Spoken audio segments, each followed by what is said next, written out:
into the simmering pot. Okay.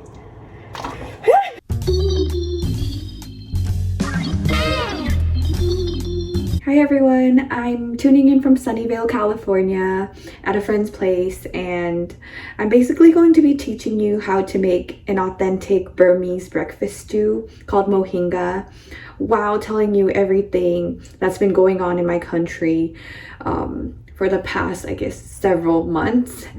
So I know you're probably wondering, what is mohinga? Mohinga is basically a common Burmese breakfast stew that's enjoyed by people of all backgrounds.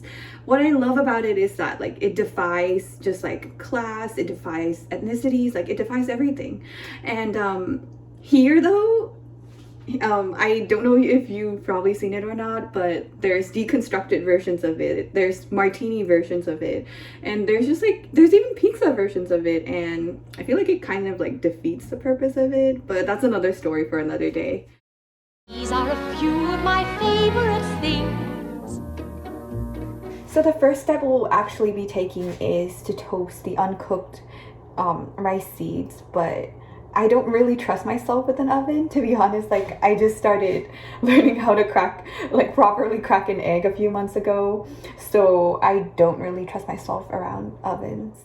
Today we'll be going in straight on the pan, and I'll be showing you how. 1, 2, 3, my baby don't mess around because she loves me so, and this I know for sure. But does she really wanna, but can't stand to see me? So just around yesterday, my sister called me and told me that there was a shooting around my house, and that's actually the first time she heard gunshots.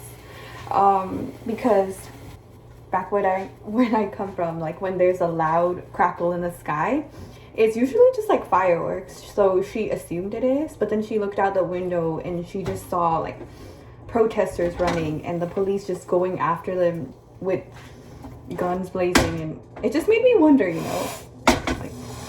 what's about to just continue in my country. And well, yeah, one thing that I really appreciate about social media is that the police are actually being held accountable online. The police who shot the protesters, a lot of people quickly identified them and just exposed their identities online for accountability.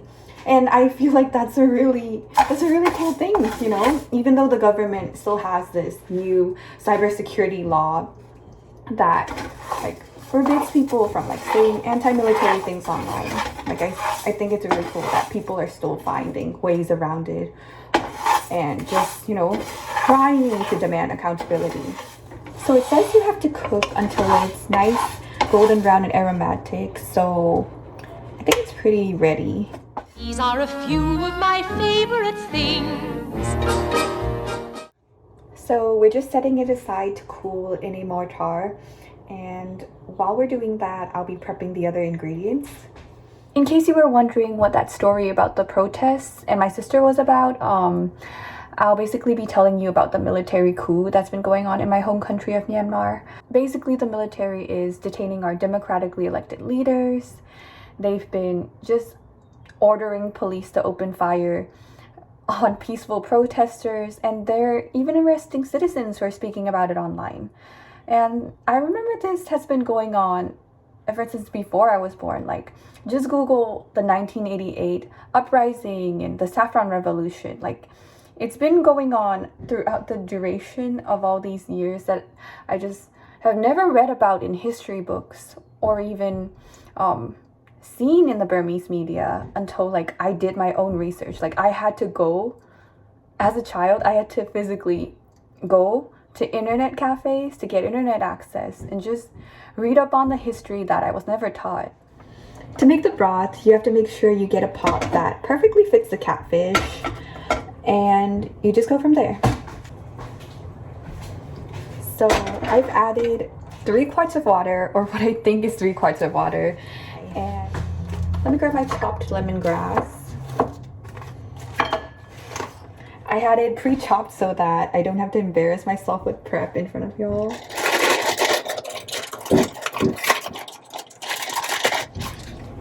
So ginger. A few of my favorite things. When the dog bites, when the bee stings, when I'm feeling This is taking a while to boil, so I'll be playing you a little song by activists who basically turned our national anthem around to make their own spin, to make their own version that's way more rebellious and meaningful, and they really speak to you as Burmese people and even people who advocate for just democracy.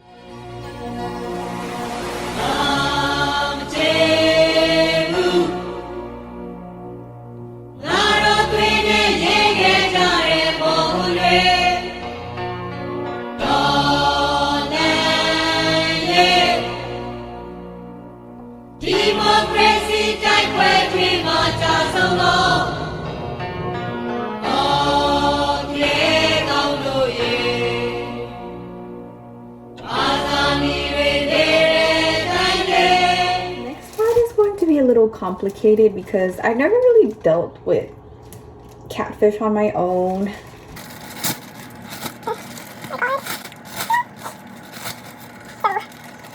Okay, so here's the catfish. I'm lowering her as we speak into the pot, into the simmering pot. Okay.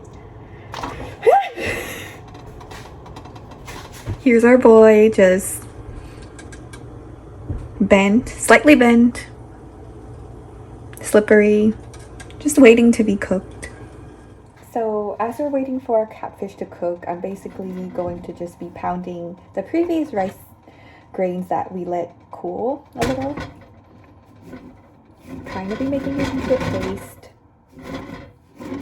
So as I'm just like grinding it into paste, I just want to tell you about just our current media sources in my country, and just actually going to be providing you helpful tips to combat media bias. So what's been going on right now is that most of our media channels are run by the military, and so they're not even showing what's been going on in our country. They're not showing protests. Like right now, they're just showing you like normal situations that they consider normal, without ever showing you the platforms of just the freedom fighters and activists who have been working so hard to make democracy tangible in Myanmar. So here is a simple question that's usually used to just detect media bias, and it's that who are the ones behind the sources? I've always wondered like why most of our news sources have tons of just patterns that are full of like blissful ignorance, or they're kind of giving you the vibe where they're trying to show that there's nothing wrong with our country and we should love it for the way it is, and just trying to get us to normalize things. And I feel like the most dangerous threat to democracy is basically to stop questioning authority, to stop questioning who's in charge and if they're actually providing for their citizens. I've just tried to take that into account and just try to do some extra research during my own time. And what I've been seeing, thankfully, is that a lot of people have been gravitating away from Facebook to Twitter.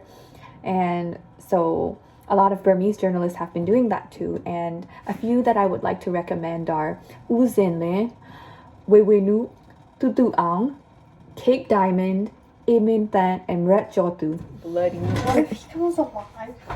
He looks alive.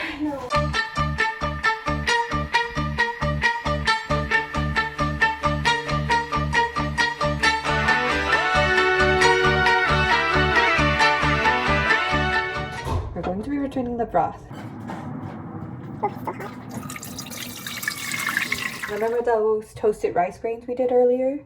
So I'm going to be mixing this with a ladle full of the broth in a small bowl. So we'll be stirring this until, for about 15 minutes until the broth thickens.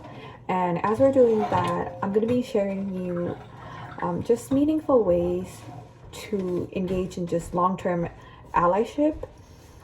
So the first thing I would ask you to do is to basically just like keep the topic of Myanmar constantly in the Western media. So if you come across just videos and images that are in violation of basic human rights, like the current situation happening, like police brutality, murder, unauthorized arrests undertaken by the Burmese military, make sure to just report them to the International Crime Court. Just send them to your national foreign affairs departments and news networks so that they are constantly reminded of how dire our situation is. Second thing, I've already attached this in our promotional flyers for this event, but please make sure to contribute financially to civil workers in Myanmar. You know, the people engaging in the civil disobedience movement right now. They're putting their jobs on the line, and they're basically their lives are being threatened, and the police are coming to their houses to make unauthorized arrests just because they're protesting for democracy.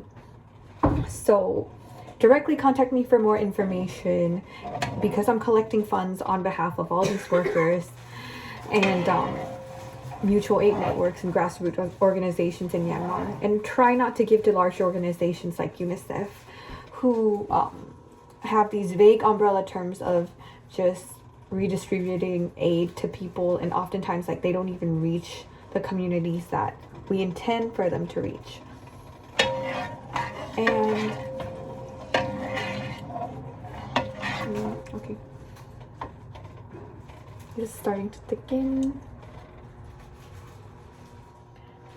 And the third is to basically make sure to pass this issue on to the attention of just Mills alumni in public policy, media, and communications, and just people who are able to make sure the US government is always engaged in international affairs, and especially this one. And yeah, so I did some digging and I found out that a lot of influential people in the US government have been commencement speakers at Mills in the past. So, you know, like Nancy Pelosi, Lauren Underwood, and people like that, and even our very own Barbara Lee. So we have to urge them to just create and impose targeted economic sanctions like global travel bans and asset freezes, but make sure that these aren't just like general sanctions, because right now what President Biden is proposing is like very general. Right now, his sanctions seem to be too broad and not be specifically for the military. So, you know, making sure that these targeted economic sanctions, these global travel bans, and asset freezes are specifically on the leadership of the Myanmar military business conglomerates, and the officers of these subsidiaries who are affiliated with the military.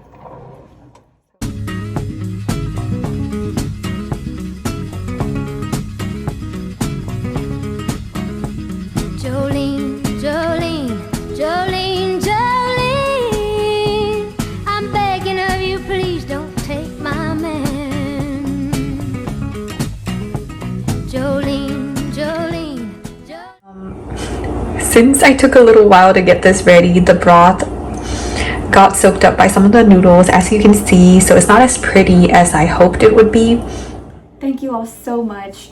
And if you ever get a chance to finally make these noodles, be sure to post them on social media with the hashtag MilkTeaAlliance and hashtag Civil Disobedience Movement, and hopefully tag me also, like, because I really want to see your final results. But yeah, other than that, please have a great rest of your week, and I hope to see you all on the Mills campus when we're all safe and sound and back together. Thank you all. Yeah. I have to go back to class now. Oh my gosh, class!